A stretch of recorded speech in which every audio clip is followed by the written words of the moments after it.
Please like ಮಾಡಿ, subscribe ಮಾಡಿ ಹಾಗೂ ಮುಂದಿನ ವಿಡಿಯೋಗಾಗಿ ಬೆಲ್ ಬಟನ್ ಅನ್ನು ಒತ್ತಿ. ಸೆಮಿ ಇಯರ್ಲಿ ಹೊರಾಸ್ಕೋಪ್ 2024 ಸಿಂಹ ರಾಶಿ ವರ್ಷ ಭವಿಷ್ಯ. ಸಂತೋಷ್, ನೆಮ್ಮದಿ, ಪ್ರೀತಿ ಕುರಿತು ವಾರ್ಷಿಕ ಭವಿಷ್ಯ ಇಲ್ಲಿದೆ. ಸಿಂಹವು ರಾಶಿ ಚಕ್ರದ 5ನೇ ರಾಶಿ. ಈ ರಾಶಿಯ ಅಧಿಪತಿ ಸೂರ್ಯ. ವರ್ಷಾರಂಭದಲ್ಲಿ ಪಂಚಮದಲ್ಲಿ ಕುಜನ ಜೊತೆ ಇರುವನು. ಇವನ ಉಚ್ಚ ರಾಶಿ ಮೇಷವಾಗಿದ್ದು ನೀಚ ಸ್ಥಾನ ತುಲಾ ಆಗಿದೆ. ಉಚ್ಚಸ್ಥಾನಕ್ಕೆ ಬಂದಾಗ ಅನೇಕ ಲಾಭಗಳನ್ನು ಉಂಟುಮಾಡುವನು. 2024 ಇಸವಿಯಲ್ಲಿ ಸಿಂಹರಾಶಿಯವರು ಲಿಯೋ ಎಷ್ಟು ಜಾಗರೂಕರಾಗಿರುತ್ತಾರೋ ಅಷ್ಟು ಒಳ್ಳೆಯದ. ಯಾಕೆಂದರೆ ಮುಂದಿನ ವರ್ಷವು ನಿಮ್ಮ ಪಾಲಿಗೆ ಹಲವು ಅಗ್ನಿ ಪರೀಕ್ಷೆಗಳನ್ನು ತಂದೊಡ್ಡಲಿದೆ. ಅನಾರೋಗ್ಯ ಸಮಸ್ಯೆ, ವಾಹನ ಅಪಘಾತ ಸಾಧ್ಯತೆ ಇದೆಗಳು ಹೆಚ್ಚಿವೆ. ಆದ್ದರಿಂದ ಸಾಧ್ಯವಾದಷ್ಟು ಜಾಗರೂಕರಾಗಿರಬೇಕಾಗುತ್ತದೆ. ಹಾಗಂತ ಹೆಚ್ಚು ನಿರಾಶರಾಗಬೇಕಿಲ್ಲ. ಶುಭ ಫಲಗಳಿಗೇನೂ ಕೊರತೆಯಾಗದು. ಹೌದು, 2024ರಲ್ಲಿ ಸಿಂಹರಾಶಿಯವರ ಆದಾಯ ಅಧಿಕವಾಗಲಿದೆ. ಕುಟುಂಬದಲ್ಲಿ ಸಂತಸ ಮನೆ ಮಾಡಲಿದೆ ಮತ್ತು ಕುಟುಂಬ ಸಂಬಂಧಗಳು ಕೂಡಿ ಬರಲಿದೆ. ಇನ್ನು ಪ್ರತಿ ಸೋಮವಾರ ಮತ್ತು ಗುರುವಾರದಂದು ಈಶ್ವರನ ಆರಾಧನೆ ಮಾಡುವುದರಿಂದ ಹೆಚ್ಚಿನ ಒಳಿತು ಪಡೆಯಬಹುದಾಗಿದೆ.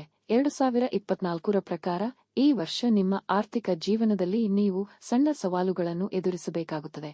ಆದರೆ ಇದರ ಹೊರತಾಗಿಯೂ ನೀವು ಅತ್ಯುತ್ತಮ ಫಲಿತಾಂಶಗಳನ್ನು ಪಡೆಯುತ್ತೀರಿ. ನಿಮ್ಮ ಆರ್ಥಿಕ ಸ್ಥಿತಿ ಬಲವಾಗಿರುತ್ತದೆ. ನೀವು ಹಣದ ನಷ್ಟವನ್ನು ಅನುಭವಿಸಬಹುದು. ಆದರೆ ನೀವು ಹಣಕಾಸಿನ ವಿಷಯಗಳಲ್ಲಿ ಎಚ್ಚರಿಕೆಯಿಂದ ಚಲಿಸಿದರೆ ನಂತರ ನೀವು ಈ ಪರಿಸ್ಥಿತಿಯಿಂದ ಹೊರಬರಬಹುದು. ಏಪ್ರಿಲ್ ಮೇ ಸಮಯವು ನಿಮಗೆ ಶುಭ ಸಂಕೇತಗಳನ್ನು ನೀಡುತ್ತಿದೆ. ಈ ಸಮಯದಲ್ಲಿ ನೀವು ಆರ್ಥಿಕ ವಲಯದಲ್ಲಿ ಕೆಲವು ದೊಡ್ಡ ಲಾಭಗಳನ್ನು ಪಡೆಯಬಹುದು. ಈ ಸಮಯದಲ್ಲಿ ನಿಮ್ಮ ಆದಾಯವು ಹೆಚ್ಚಾಗುತ್ತದೆ. ವ್ಯಾಪಾರದಲ್ಲಿ ಲಾಭ ಇರುತ್ತದೆ. ಫೆಬ್ರವರಿ ಮತ್ತು ಮಾರ್ಚ್ನಲ್ಲಿ ನಿಮ್ಮ ವೆಚ್ಚಗಳು ಹೆಚ್ಚಾಗಬಹುದು.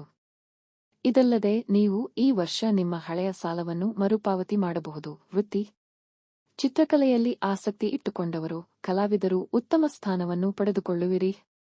ವಿಶೇಷವಾಗಿ ಇಂಜಿನಿಯರ್ಗಳು ಹೆಚ್ಚಿನ ಆದಾಯ, ಹೊಸ ಯೋಜನೆಯನ್ನು ಪಡೆಯುವುದು, ಹಣದ ಹರಿವು ಅಧಿಕವಾಗುವುದು. ಕೃಷಿಯಲ್ಲಿಯೂ ಶ್ರಮಕ್ಕೆ ಯೋಗ್ಯವಾದ ಫಲವನ್ನು ಪಡೆಯುವಿರಿ. ಆರೋಗ್ಯ ಸ್ಥಿತಿ. ದ್ವಿತೀಯಾಧಿಪತಿಯಾದ ಬುಧನು ನಿಮ್ಮ ಆರೋಗ್ಯವನ್ನು ಕಾಪಾಡುವನು.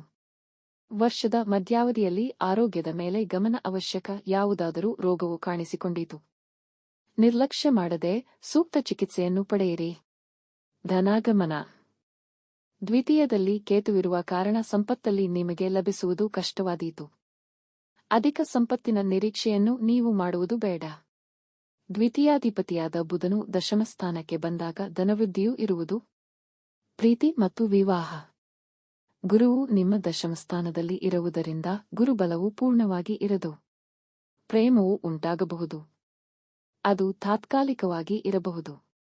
ವಿವಾಹವು ಬೇರೆ ಬೇರೆ ಕಾರಣಗಳಿಂದ ಮುಂದೆ ಹೋಗುವುದು. ವಿಡಿಯೋ ನೋಡಿದ ನನ್ನ ಎಲ್ಲ ಕನ್ನಡಿಗರಿಗೂ ಕೋಟಿ ಕೋಟಿ ಹೃದಯಪೂರ್ವಕ ವಂದನೆಗಳು. ದಯವಿಟ್ಟು ಸಬ್ಸ್ಕ್ರೈಬ್ ಮಾಡಿ, ಲೈಕ್ ಮಾಡಿ.